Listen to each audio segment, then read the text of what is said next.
Dear Regina, I know you probably never hear this. And even if you do, maybe you have already built a wall strong enough to keep the noise out. But still, this letter is it not just for you. It's for everyone who has ever been judged, misunderstood, or publicly torn apart for their choices. Because the truth is, it's easy to point fingers when it's not our lives on display. It's easy to sit behind a screen and talk about what someone should have done, but it's never really that simple, is it?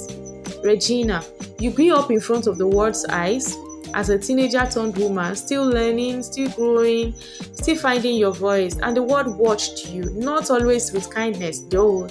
The world watched and they judge. People forget that every celebrity is still human, that behind the perfect makeup and curated photos, there is a soul that feels pressure, a soul that also feels fear and loneliness sometimes. And while many may judge your marriage, your choices, or silence, we must always remember something, and it's very important. None of us knows the full story. None of us sits in your shoes, and none of us should play God in someone else's light. So for me, instead of criticizing you, I choose to pray for you, that God gives you peace in the noise, that He guards your heart from bitterness and turns every misunderstanding into testimony. I pray that God will teach you wisdom and surround you with real love, not performance, not pity.